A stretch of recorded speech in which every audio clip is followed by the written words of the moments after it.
Barrero, presidente de ACORE, Asociación de Oficiales Retirados de las Fuerzas Armadas y general retirado del Ejército Colombiano, desde nuestros estudios internacionales. Junto a mí, Álvaro Hernán Prada, representante de la Cámara por el Centro Democrático, y Jairo Libreros, analista permanente de NTN 24, experto en seguridad y política latinoamericana. Señores, un gusto tenerlos. Bienvenidos. Mucha tela para cortar. El tema está caliente hoy por hoy en Colombia, y no solo en Colombia, sino en América Latina, cuando vimos el tema de la CELAC entrar en este proceso de paz. Jairo, ¿por qué la CELAC? Bienvenido. Andrea, es un gusto estar contigo, un saludo al representante y al general que nos acompaña desde Bogotá. Andrea, sé que se ha despertado una polémica muy grande, pero creo que se está contando la mitad de la historia. La CELAC no surge en el 2012 o en el 2010 o en el 2014 en Venezuela y mucho menos en México. Hay que tener en cuenta que esta organización surge realmente en el año de 1986 por iniciativa colombiana, cuando el presidente Belisario Betancur creó el grupo de Contadora, de la mano de Venezuela y México, buscaban la paz en Centroamérica. Fue tan exitosa la iniciativa que en el año 1985 se crea el grupo de Amigos de Contadora, con presencia de Brasil, Argentina, Perú, y se suman 2 países centroamericanos. Fue tan importante, Andrea, que se logró crear Esquipulas 1, Esquipulas 2, y Esquipulas 2 le permitió a un personaje famosísimo centroamericano, el expresidente Oscar Arias, ganarse el Premio Nobel de Paz en el 86. Fue tan grande y tan importante el Premio Nobel de la Paz del 86 que se crea en el año de 1986 en Río de Janeiro el Grupo de Río, que es heredero del Grupo de Contadora. Empieza a perder mucha visibilidad el Grupo de Río, y en el año 2012 en México se lanza la CELAC, heredera de toda la tradición del Grupo de Río, del Grupo de Amigos de Contadora, y el Grupo de Contadora se lanza formalmente 2 años después en Venezuela. Y si uno mira a nivel internacional, qué pena lo que yo te voy a decir, no existe una organización multilateral regional que tenga tanta experiencia en manejar procesos armados de desmovilización, y te cito 4: Salvador, Guatemala, Nicaragua y Honduras. Yo voy a dejar que eso lo cuestionen nuestros otros invitados. Yo entro a preguntar, y perdón, señores, que todavía no les doy la pregunta, porque lo que ha puesto Jairo sobre la mesa, yo tengo muchas preguntas. En muchas cumbres de la CELAC, una de ellas fue inaugurada con homenaje a Hugo Chávez. Sí. El propio Hugo Chávez se apoderó de la CELAC en ese 2010 en Puerto del Carmen, en México, bellísimo balneario, sí. Y dijo incluso él fuera a Estados Unidos, y lo puso como un paralelismo a la OEA. ¿Por qué? Porque Estados Unidos no estaba dentro de la CELAC. Se apoderó el chavismo de la CELAC luego de lo que tú estás hablando. O sea, entendemos que era el Grupo de Río y que sí, tienen estos antecedentes, sí, pero hubo una transformación de la CELAC a la que hoy está en ese proceso de paz, a la de que esas casi 15 islas antillanas que han dependido del petróleo de Venezuela y han votado incluso dentro de la OEA en contra de muchas cosas de Colombia que quiero mostrarles más adelante. ¿Es otra CELAC de las que estás hablando ahora, Jairo? No, yo creo que es la misma CELAC. Si uno mira el propósito que presentó en su momento el presidente Hugo Chávez a consideración de la comunidad latinoamericana en la Ribera Maya, es un lugar preciosísimo, como tú lo dices, él fue derrotado. La iniciativa que se gana y que termina siendo aprobada para fortalecer al Grupo de Río con el mismo nombre de CELAC fue la del presidente Felipe Calderón, que no solamente era el anfitrión, sino que hizo un proceso muy importante. Sin duda, la capacidad mediática de un hombre como Chávez pues concentró toda la atención mediática, pero hay que tener en cuenta que Estados Unidos nunca hizo parte del Grupo de Río. En ese momento lo que se buscaba crear era un organismo que le diera sombra a la Organización de Estados Americanos, especialmente por esa lamentable gestión del chileno Miguel Insulza. Señor Hernán Prada, bienvenido. Pues ahí le dejo los micrófonos para que empezamos el debate a raíz de lo que nos está diciendo Jairo, y también preguntarle a usted, ¿por qué la CELAC? ¿Por qué no la OEA? Porque, bueno, algunos dicen, bueno, es que se encontró el punto intermedio, no quedaron en UNASUR. ¿Por qué la CELAC?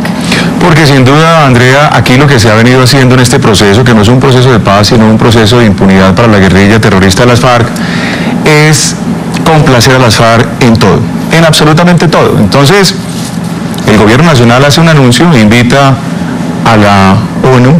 Entre otras cosas, permítanme hacer un paréntesis aquí para decir que eso sería lo ideal. La ONU, a través del Consejo de Seguridad y con presencia de cascos azules, con la entrega efectiva de armas, hiciera una verificación de un cese de hostilidades de la narcoguerrilla terrorista de las FARC. ¿Y por qué no un cese bilateral? Porque, entre otras cosas, si hay un acuerdo de paz con un grupo criminal que va a dejar de ser criminal, el Estado obviamente ya no tiene por qué perseguirlo, pero no tiene por qué cruzarse de brazos para hacer un cese bilateral, porque va a permitir que otras organizaciones o los mismos guerrilleros de las FARC que se quedan por fuera en armas van a seguir haciendo de las suyas sin la posibilidad que tiene el Estado de preservar la seguridad en todas partes. Entonces ese es el ideal. Lo que tenemos ahora es la invitación de un proceso de impunidad de las FARC a la ONU para darle primero a la comunidad internacional a entender que ya está la paz casi firmada, y a los colombianos también. ¿Y qué tenemos en Colombia? La guerrilla terrorista haciendo todavía actividades criminales, pero todavía falta mucho por negociar. Han dicho los mismos guerrilleros de las FARC en La Habana, que faltan unos puntos muy delicados. Y le escuché en estos días a un senador que es muy afín a ellos, el senador Cepeda, que todavía hay que esperar un tiempo, porque hay unos puntos delicadísimos en La Habana, donde las FARC tienen obviamente que pronunciarse.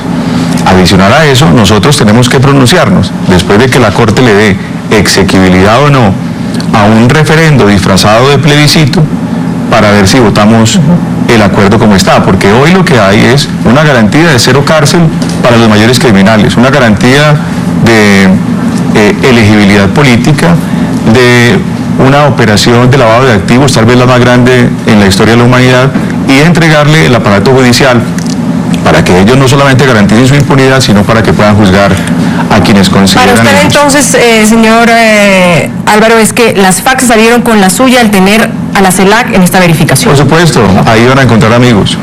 Señor Ruiz Barrera, general, gracias por acompañarnos.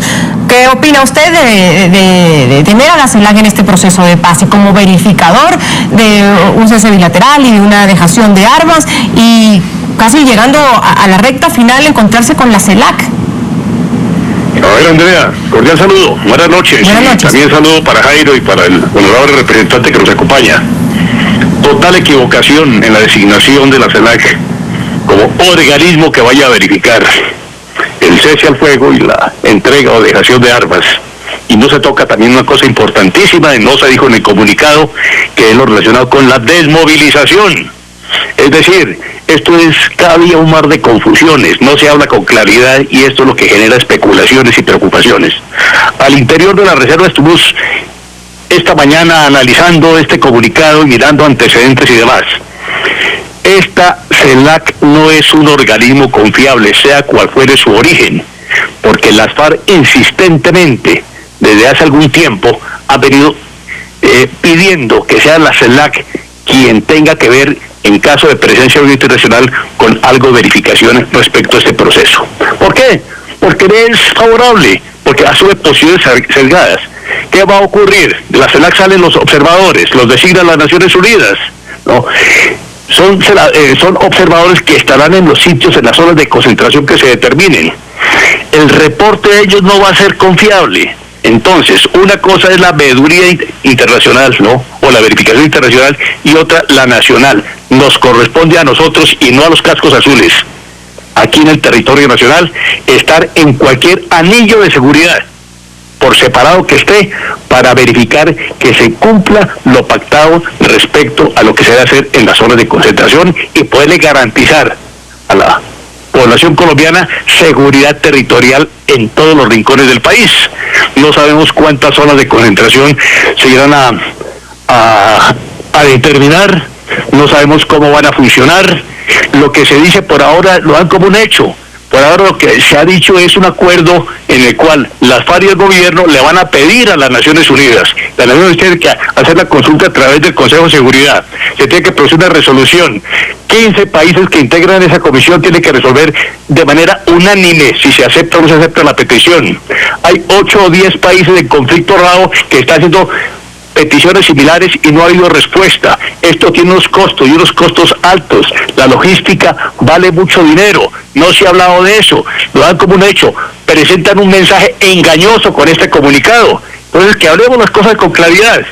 Bajo ninguna circunstancia podemos aceptar desde ya, ¿no?, esta cuestión, por ejemplo, relacionada de y como lo que estoy diciendo, la dejación de las armas.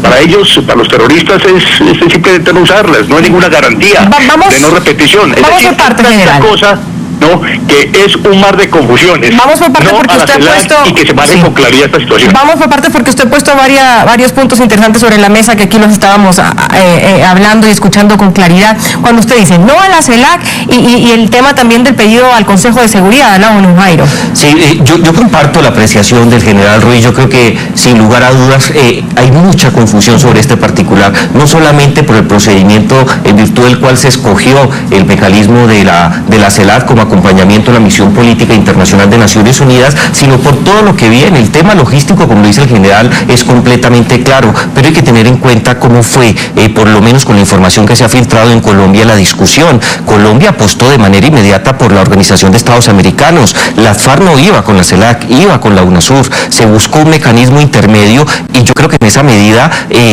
esto es una negociación entre pares que muy seguramente, y yo estoy de acuerdo con la apreciación también que hacía el doctor Prada, en el sentido de que no podemos concederle todas las FARC, pero en ese proceso creo que el mejor mecanismo era el camino intermedio, que era la Coincidimos CELAC. entonces que la CELAC es el punto medio. Es el punto medio. En estos momentos hay un tema. La OEA no es del agrado para muchas organizaciones en América Latina. Pero ¿y por qué es el punto medio? tampoco Porque no está Estados Unidos. No es el punto medio porque no está Estados Unidos. ¿Y si está Cuba? Está Cuba y además tiene algo particular. No olvidemos algo que yo creo que vale la pena traer a colación, especialmente por las frases que trae el general Ruiz, y es lo siguiente: va a ser conformada con personas expertas en estos temas. Primero, quien va a llevar la batuta, sea en la CELAC, sea en la UNASUR o sea en la OEA, en el caso colombiano se llama Uruguay. Es el quinto país a nivel internacional con más experiencia en misiones internacionales de la paz. Es el ejército que más compromisos internacionales ha asumido. En el caso de América Latina, no hay ningún otro que le llegue siquiera cerca,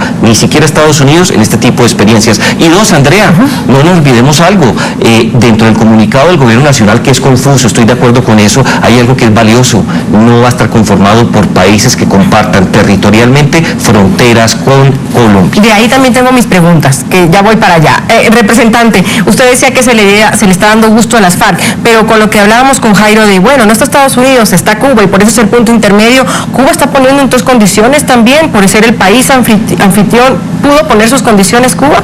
Las ha venido poniendo desde que arrancó el proceso. Arrancaron allá, obviamente, con el liderazgo de Cuba, con el liderazgo de Venezuela, en su momento Chávez, ahora el narcodictador Maduro, y por supuesto ellos siguen teniendo las riendas de la negociación aquí en Colombia. En La Habana, lo que se ha venido haciendo es básicamente escuchando a Cuba y a Venezuela. Pero yo quiero insistir en lo siguiente: este gobierno nos presenta ahorita la necesidad a los colombianos de tener ya una zona de concentración, y ni siquiera ha presentado al Congreso de la República lo que se necesita. Es decir, nosotros, yo soy vicepresidente de la Comisión Primera de Cámara y todavía no tengo ni idea el gobierno qué está pensando, dónde están las zonas de concentración. Debemos tener unas exigencias mínimas, donde no exista población, donde no tengamos unos sitios estratégicos para la economía colombiana, donde no sean sitios de frontera, donde no sean sitios de explotación importante ganadera o de agricultura. En fin, hay una cantidad de cosas que el gobierno no ha dicho, y como siempre, los últimos en enterarnos somos los colombianos. Los primeros son la guerrilla terrorista de las FARC. Ahora vimos cómo esta guerrillera holandesa, esta terrorista, vino el sábado anterior a hacer una ronda por diferentes frentes, a socializar lo que se está negociando en La Habana, pero nosotros no tenemos aún ni idea. Representante, le voy a ayudar un poco. La FARC está pidiendo 30 zonas de desconcentración, que van a ser pequeños caguanes. El gobierno aparentemente tiene identificadas 7. Así como ocurrió con la CELAC, se va a buscar un camino intermedio. Yo no le veo otra forma. No es que esté de acuerdo o no con el tema. Toca definir unas 12 zonas de concentración en donde las características van a ser, y en eso me aparto un poco de la afirmación del general Ruiz, las siguientes: 1, sin lugar a dudas, 0 población civil; 2, sin presencia militar; y 3, algo mucho más complicado: va a haber un proceso de desconcentración de la presencia militar. Ni corredores, ni anillos de seguridad, ni nada por el estilo. Si uno mira las experiencias internacionales, la guía de todas estas se llama Nepal, que no tiene nada que ver con América Latina. Es militares a los batallones, presencia inicial de misión política, y así Juan Manuel Santos se ha dicho en el día de ayer que no va a haber presencia de cascos azules, por lo menos con su componente militar. Sí, vamos a hablar, estamos hablando de algo que es muy confuso, general, usted tiene razón, y es lo siguiente: estamos hablando de una misión que tiene un mandato de 12 meses, prorrogable por otros 12 meses. preparémonos, porque a partir de junio de este año vienen no menos 18, claro que sí, no menos de 18 meses de arranque. Estamos hablando que este proceso puede durar fácilmente 3 años, de ahí lo confuso de la situación. Voy a una pausa que tengo que hacerla, lo dejo con la idea por aquí, producción, a uno lo impresiona, esa es la palabra, ahí lo tengo presionando. Me voy a una pausa, señores. Controvertir en algo a Jairo. Sí, general, después de la pausa empieza usted, tengo que hacer esta pausa. Vamos a revisar opiniones de nuestros televidentes. Les hemos preguntado si creen que la CELAC es la organización idónea para la verificación de dejación de armas y cese al fuego en Colombia. Rápidamente, Jenny Camacho dice no, porque ellos son aliados de Venezuela y Venezuela de las FARC. Francisco Acosta, es que la dejación de armas no es lo mismo que la entrega de las armas. Para ese caso, ¿cuál sería la garantía para el colombiano de a pie? Gustavo Gutiérrez nos comenta también en nuestra cuenta en Twitter, no, porque la fundó el terrorista económico de la región, Hugo Chávez. Ya volvemos. Vamos con Zoom a la noticia.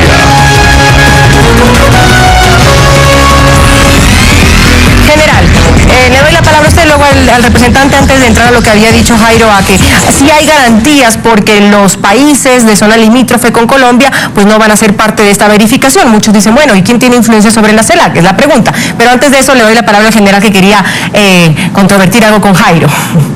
Oye, Jairo, no, mire, con Jairo hemos ya hablado sobre estos temas y compartimos algunas ideas, pero hay otras que no. Por ejemplo, lo que planteó ahorita, esto de que la presencia militar es inadmisible en estas zonas de concentración, sí, dentro de las zonas, pero no en la parte exterior. Es que va a haber una verificación internacional como ya se está previendo, y la verificación nacional, ¿cuál? Nos corresponde a nosotros como fuerza pública, como fuerza legal del Estado, ¿no?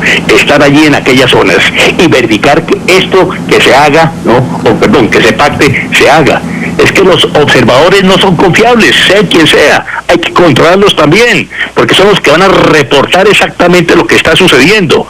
Los servicios de inteligencia trabajarán tierra, mar y aire, necesariamente, no se les puede impedir, es su tarea legal, constitucional e institucional, así pues de que debemos estar informados, pero la presencia militar es una garantía para la población civil, para la gente que tenemos que proteger y defender.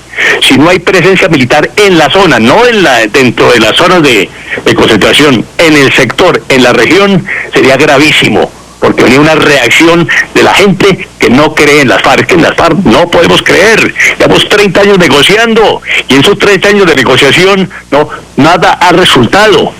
Así que, como no hay credibilidad, no hay garantías, entonces necesitamos nuestra presencia militar, que es lo que la Constitución ordena y no se puede impedir. Estoy de acuerdo con el general, totalmente de acuerdo.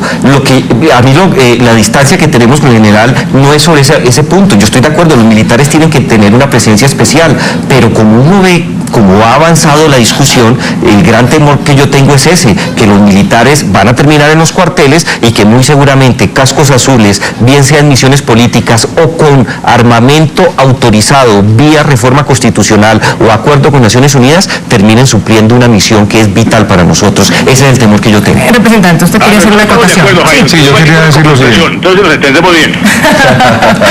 Representante. Quería decir lo siguiente, cuando Jairo hablaba que el gobierno está buscando que sean 7, les recuerdo que el 18 de diciembre pasado, el presidente de la República, no hablo de Enrique Santos, de Juan Manuel Santos, dijo que el costo de la paz, primero, era que la guerrilla terrorista de las FARC podían hacer política, y segundo, que iban a haber unas zonas de concentración, que podían ser entre 7 o 10, pero no lo tenía claro todavía.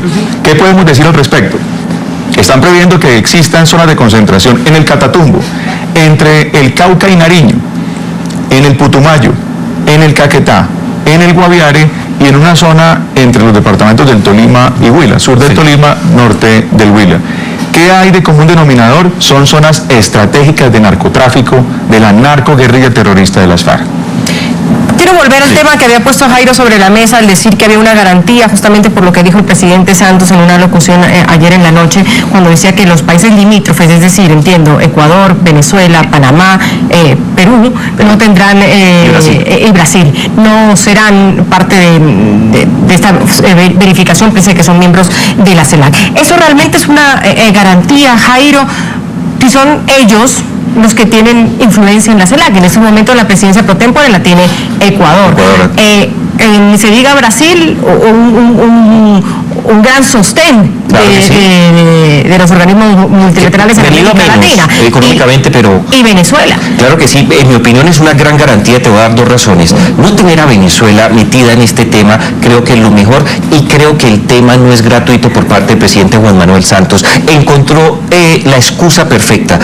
¿Y por qué lo digo? Yo estoy seguro que Juan Manuel Santos, un día después de la firma del proceso de paz, si se llega a dar, inmediatamente le va a dar la espalda a Maduro, y él necesitaba la CELAC para poderlo hacer con tranquilidad. Hay que tener en cuenta que Colombia guarda silencio cómplice frente a las atrocidades que se ocurren en Venezuela, es porque necesita el apoyo de Venezuela en La Habana.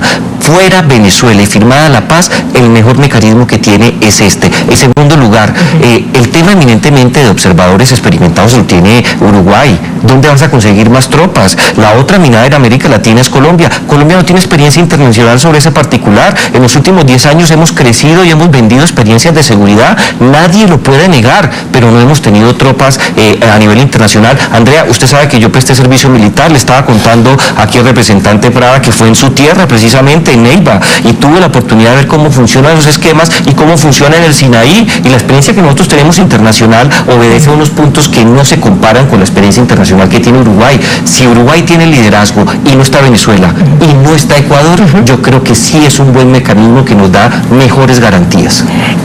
Sin embargo, eso no es como el que está detrás de cámara y el que está frente a las cámaras. Es decir, Venezuela dice, ay, sí, a mí me sacaron de este proceso, pero tengo la mayor influencia. Y insisto, usted sabe, Jairo, que ahí hay unas islas que son las que tienen una votación importantísima, unas islas caribeñas, que lo han demostrado, y ya mismo quiero mostrarle cómo ha sido esa votación de esas islas en la OEA, donde han perjudicado a Colombia esa votación, y es un componente de influencia muy pesado por Venezuela. Eso no es como estar detrás de cámara, más bien el representante. Pero es equilibrado, Andrea. O sea, nos falló, digo yo, desde la perspectiva de discusión que hubo entre Colombia... Con el tema de la frontera. Con el tema de la frontera nos falló un voto, y fue esa posición dubitativa de Panamá, y Panamá no va a estar aquí.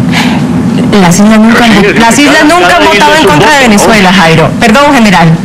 Cada isla es un voto, como tú lo dices, Andrea, ¿no? Y eso pesa, y eso se decide allí, y es por mayorías. Entonces, ese es el gran temor, ¿no?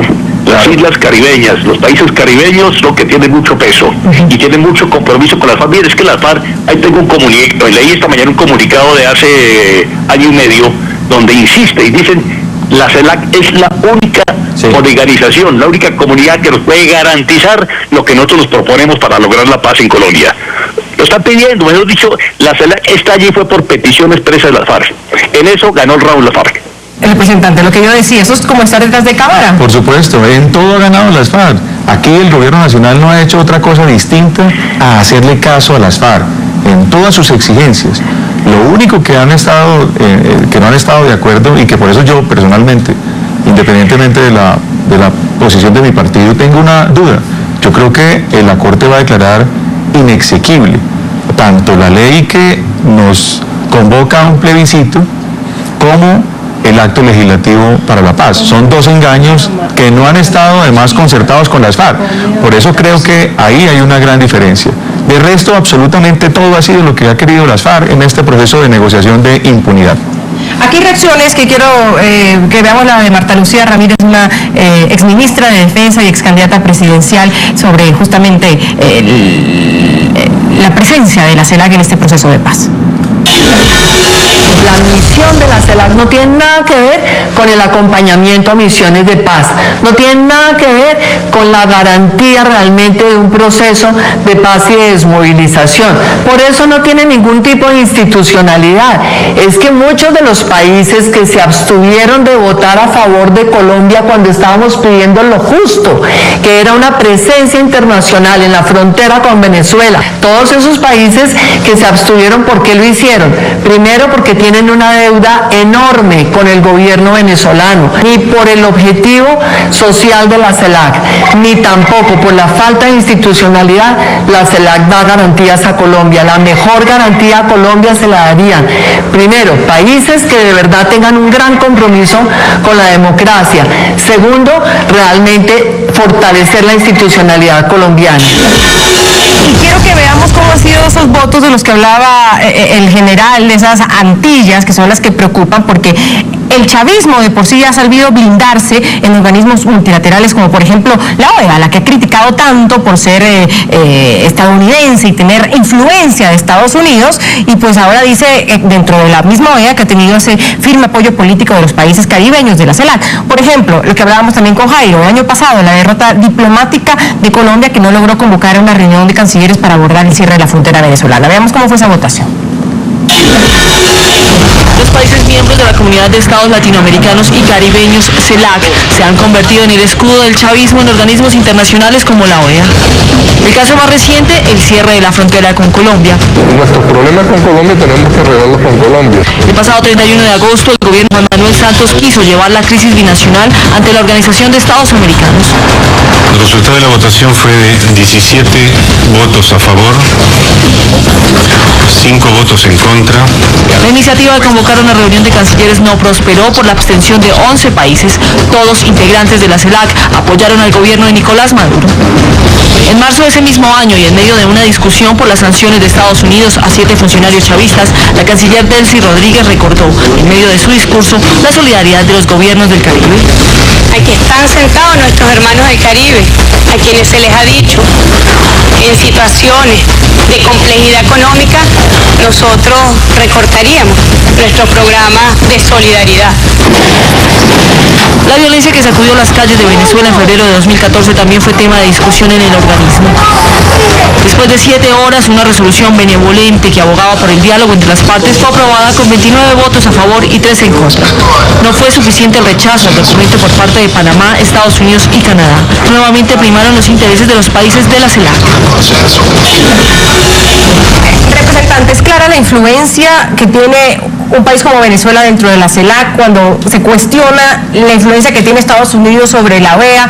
¿Quién lo ha cuestionado? Argentina, Ecuador, Brasil, Nicaragua. Es decir, puedo seguir nombrando los países que han cuestionado la influencia de la OEA sobre Estados Unidos y por eso propusieron o refundaron la CELAC. Y ahora decir que la CELAC no tiene influencia. Claro, ¿Es autónoma? La tiene toda. Viene controlando hace mucho rato la CELAC Venezuela. Hay que recordar además que Chávez se creía Bolívar y creía ser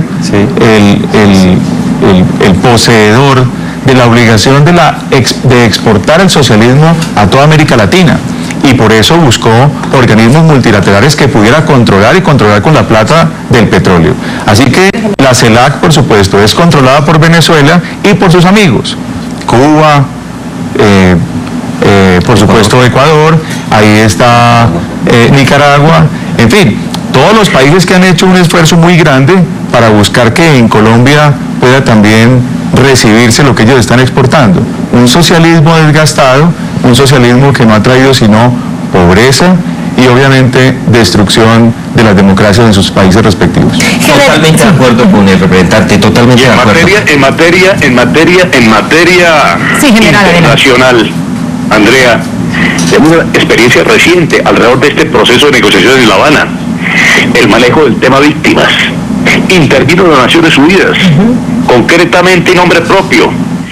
El señor Fabricio Hochmil, ¿sí?, asumió un papel totalmente sesgado en favor de las FARC. ¿Qué pasó en Cuba? 5 viajes, 5 grupos, 60 víctimas. ¿Quiénes fueron? ¿No? Víctimas de las FARC, muy poquitas. El resto eran víctimas, ¿no?, que se hacían responsables a los agentes del Estado o al gobierno nacional. Entonces fue manipulado por las Naciones Unidas y concretamente por este señor, a quien cuestionamos en la CODE directamente, y nos dijo que ha sido mal interpretado en algunas cosas, pero los resultados fueron ciertos. Así que dentro de las mismas Naciones Unidas no sabemos cómo se va a manejar. Por fortuna esto está en manos del Consejo de Seguridad. Y de allí saldrá, ¿no?, la decisión y la resolución.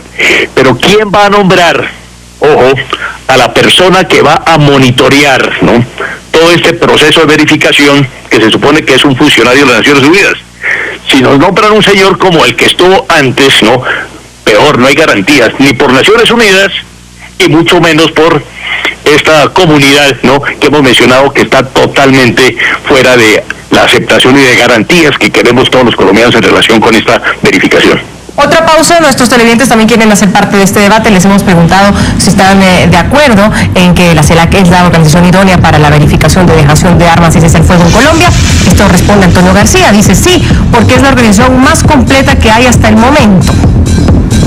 Seguimos aquí en Suma la Noticia. Me llama la atención el tuit de ese televidente que dice que sí, porque es el organismo más completo. Jairo, ¿están todos los que deben estar en la CELAC?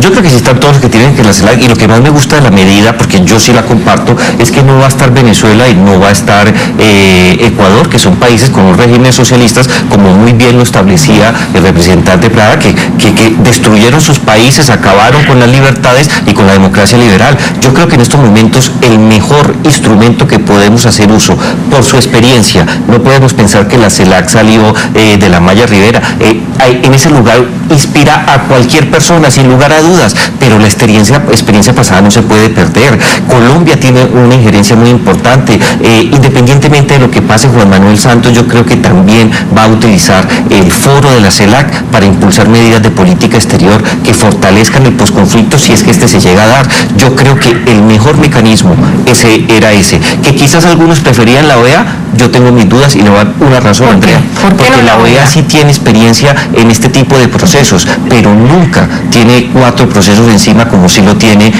lo que se llamó Contadora, el grupo de amigos de Contadora, el grupo de Río, hoy CELAC. No lo tiene. Está hablando de los procesos de Centroamérica. Los procesos centroamericanas que fueron vitales. ¿Cuál otra entidad multilateral? Mercosur tiene una agenda eminentemente económica. UNASUR, pues me da la simple idea de ver a Ernesto Samper con todos los titulares y manejando ese tema, pues qué pena, yo no lo aceptaría. Tocaría traer una agencia internacional, porque vamos a traer una agencia internacional europea o francesa o africana o asiática. Aquí en América Latina existe gente que tiene experiencia, y yo por eso sí creo que la CELAC es lo más indicado. ¿Están todos los que deben estar en la CELAC? No, para un proceso como este. A mí me preocupa, primero quería además referirme a algo que el analista, el doctor Jairo Libreros ha manifestado, y es anticiparse a una ruptura entre Juan Manuel Santos y Nicolás Maduro luego de que se firme la paz.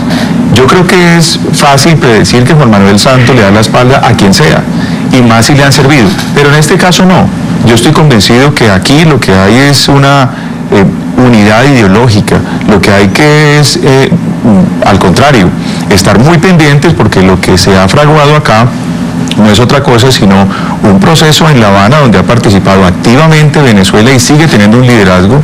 De lo contrario, la guerrilla narcoterrorista de las FARC no estarían tan tranquilos. Y obviamente ha participado con el concurso del gobierno colombiano, de Juan Manuel Santos, de los hermanos Castro, de Ecuador y de Nicaragua. Así que, por el contrario, creo que está libreteado para que la CELAC sea la que verifique estas zonas de concentración, que vuelvo y repito, no tenemos ni idea del gobierno en qué nos va a meter, porque a pesar que no se ha tramitado en el Congreso, tiene obviamente las mayorías para imponerlas, más ahora que acaba de vender Isagen y tiene una mermelada lista para repartir. Ahora, general, cuando hablan de perfil de observadores, es otra cosa que se ponía ayer sobre la mesa y se cuestionaba sobre este perfil de los observadores. Yo pregunto, ¿cuál debe ser ese perfil de los observadores que deben estar en medio de este proceso de verificación? ¿Quiénes deben ser? Es que es la tarea más importante, Andrea. Ajá. Los observadores son los ojos allá en los centros o zonas de concentración que van a decir si se está cumpliendo o no lo que se ha pactado. ¿Qué es lo que tiene que ocurrir allí en la zona de concentración? Estar en un sitio, no en una región, en un campamento que le permita estar los que deben estar, bajo la observación de estos observadores, para que estén allí todo el tiempo y no hagan ninguna actividad distinta a estar, que sufrague los gastos al gobierno para su manutención durante el tiempo que sea. Bueno, eso es aceptable dentro de este proceso, pero esa es la tarea. Y si no se pueden acercar sino únicamente estos observadores, ¿qué garantías hay? Cuando hay duda en ellos, porque ya hay experiencia, ya hay antecedentes. Mire, esta reacción que se dio inmediata. Ayer fue el comunicado y anoche mismo ya habían voces en contra de la participación de la CELAC y lo confuso que se está diciendo. Aquí se dijo el qué, no el cómo, y en el cómo es donde están los detalles. Ahí donde va a instrumentar todo este proceso, que no se sabe exactamente cómo va a ser. ¿Cómo va a ser el tema pues que nos preocupa mucho a nosotros los militares, porque hemos vivido esta guerra, hemos vivido el conflicto, conocemos a las FARC, sabemos cómo habilidosamente ha utilizado todos estos procesos, ¿no? Este tema de la demovilización, esto hay que verificarlo también, pero no lo dice el comunicado. Hablan del cese al fuego, ¿no? Y la dejación de las armas, que eso es otro problema, porque no se sabe si hay entrega o no. Y la demovilización, ¿qué ocurre con la demovilización? Si no hay desmovilización, entonces seguramente estas organizaciones, bajo el concepto de reintegración, pasa la cuadrilla completa al mando de sus cabecillas a conformar una unidad de guardabosques en los territorios de paz, regiones autónomas, zonas de reserva campesina, y ahí vienen las repúblicas independientes. Esto es supremamente grave y preocupante, y sobre eso no se da ninguna explicación. Entonces, esto es lo que precisamente hace importante que los medios de comunicación le pongan atención a esto que está ocurriendo. Excelente la reacción. Ayer es el comunicado y ya hoy la mayoría de la gente está diciendo no podemos aceptar que se hagan estos mecanismos o sean estos mecanismos en la forma como se han planteado. Jairo, hoy Juan Lozano, un reconocido político y también es analista de un medio colombiano, Juan Lozano hace un Twitter y me llama la atención que dice: las FARC entregarán las armas a Naciones Unidas, las entregarán para que se las cuiden o para que las destruyan, y las podrán pedir de regreso, porque ahí tampoco hay claridad, y lo hemos dicho desde el inicio, hace 3 años lo debatíamos aquí también, la diferencia entre entrega y dejación de armas. Claro, y tú decías que hay una diferencia profunda. Antes de darle la palabra al representante, un comentario. Indudablemente, una cosa es la entrega y otra cosa es la dejación. ¿Quién entrega las armas? La guerrilla que ha sido derrotada. ¿Quién las deja? Cuando se hace un proceso de paz, 1. Y 2, hay que tener en cuenta algo. Naciones Unidas, el proceso de dejación de armas, tiene 12 procesos de experiencia recientes en los últimos 20 años. Todas las armas que recibió Naciones Unidas nunca regresaron a las manos del grupo insurgente o del ejército que las haya entregado. Entonces yo creo que hay un mensaje tranquilizador. La gran angustia que me genera a mí es la siguiente: ¿las FARC va a entregar o va a dejar todas las armas? Yo veo eso muy difícil.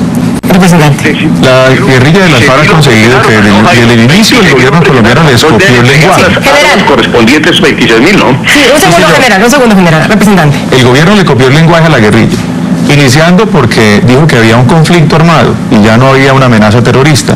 Enseguida les aceptó que los victimarios no eran la guerrilla de las FARC, sino que el victimario era un ente abstracto, que es el conflicto armado. De esa manera poder eludir la verdad.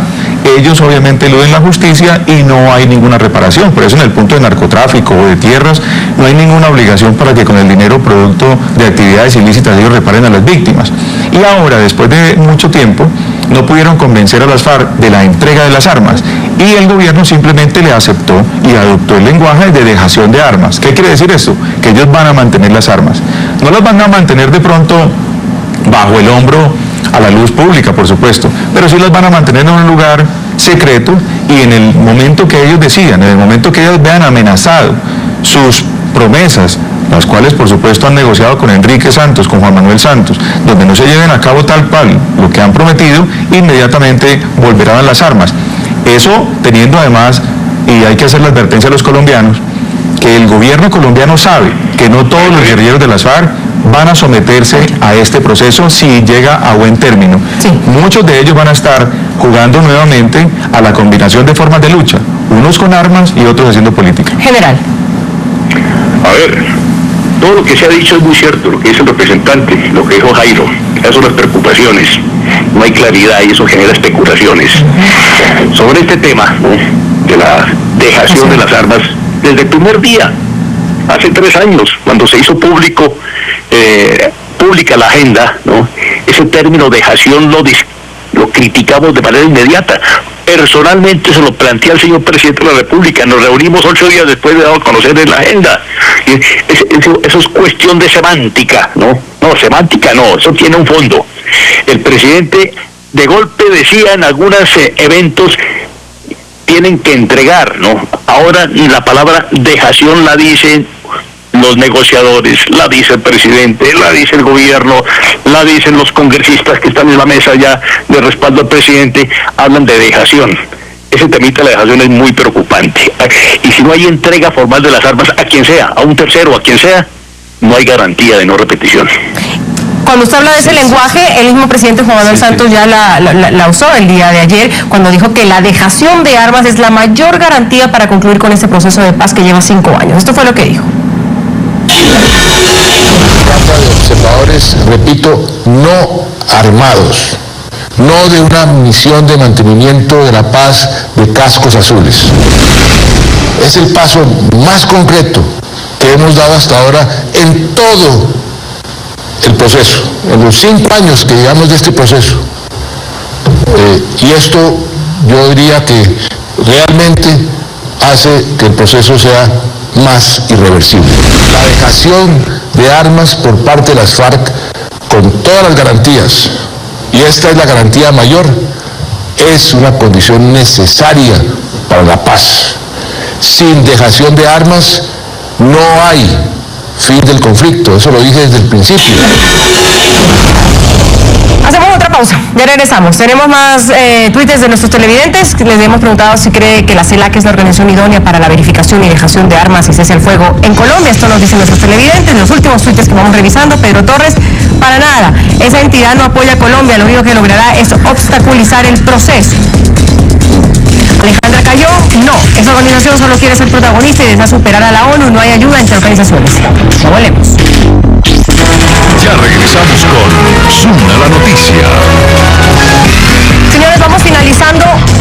Iván Márquez también coincide en que en 2016 esta será la etapa final y se firmará el proceso de paz. Esto fue lo que dijo. Es un hecho que las conversaciones en busca de la anhelada reconciliación han entrado en una etapa definitiva y que 60 años de confrontación pueden concluir para regocijo de la humanidad en el curso de este 2016. General, el presidente el año pasado habló de un 23 de marzo del 2016. Estamos a casi 2 meses. ¿Será así? ¿Ya están todos en sintonía? A ver, mire, con esa forma como se expresa inicialmente, hago referencia pues el señor Márquez, en esa actitud triunfalista, porque realmente sí, lo lograron imponer las condiciones para hacer la verificación internacional, ¿no? Y no tocaron nada de la verificación nacional, no se dice nada en el comunicado, ¿no? Porque sabían que la reacción inmediata sería de la fuerza pública. Nosotros sí podemos hablar, quienes están en servicio activo no lo pueden hacer, por razones obvias de disciplina, de obediencia debida, ¿no? Pero sí vamos a exigir que las fuerzas militares estén allí haciendo esa verificación interna porque es el papel constitucional que le corresponde. Están facultados para eso. Ahora, la fecha, el 23 de marzo, hombre, es una fecha pues, ¿no?, que ya ha sido cuestionada por la misma FARC, ¿no? Ojalá se diera mañana mismo, no el 23, para resolver de una vez por todas esta situación. Lo importante es que ojalá que esta referendación que se haga al interior del país, ¿no?, hay una participación y que lo que se pregunte, así sea con los mecanismos más extraños del plebiscito tal como lo montaron, ¿no?, permita que la gente opine, ¿no?, diga sí o no. Eso va a marcar un termómetro importante, porque es el futuro del país, el futuro de nuestras generaciones. Está en juego muchas cosas, muchísimas cosas de gran valor. Así pues de que la cosa es incierta, el futuro es incierto y cada día estamos mucho más confundidos cada vez que hay pronunciamientos de este tipo en relación con este proceso. General Ruiz, gracias, un gusto siempre tenerlo. Finalizo con ustedes, señores. Jairo. Un comentario, yo espero que el general Ruiz me excuse porque me va a robar una frase de él que me pareció muy importante. Él dice con mucha precisión, si fallamos en el proceso de dejación o entrega, o el adjetivo o el nombre que queramos ponerle, creo que sí ponemos en riesgo las garantías de no repetición. Ese punto todavía no está claro y es necesario avanzar. Representante, en 30 segundos, por favor. Bueno, primero, pues las FARC, por supuesto, estaban en su momento histórico. Nunca habían conseguido tanto ni en Tlaxcala ni en el Caguán. Nunca se imaginaron que por la vía política fueran a conseguir tantos beneficios, tantas sesiones, tantas concesiones que ha hecho Juan Manuel Santos, así que seguramente van a firmar. Lo que dice el general es muy cierto. Nosotros tenemos que hacer una verificación, pero por eso es importante establecer que no puede haber cese bilateral, a pesar que se firme un proceso de negociación o de impunidad con este grupo narcoterrorista. Tiene que ser un cese unilateral y las fuerzas militares no pueden estar amarradas nunca, tienen que preservar el orden y la seguridad en todo el territorio nacional. Señores, gracias. Álvaro Hernán Prada, representante de la Cámara por el Centro Democrático, Jairo Libreros, analista permanente de NTN 24, experto en seguridad y política latinoamericana, y nuevamente le agradezco al general Jaime Ruiz Barrera, general de ACORE, por acompañarnos. Un gusto siempre tenerlos. Soy Andrea Bernal y nos vemos mañana con más temas de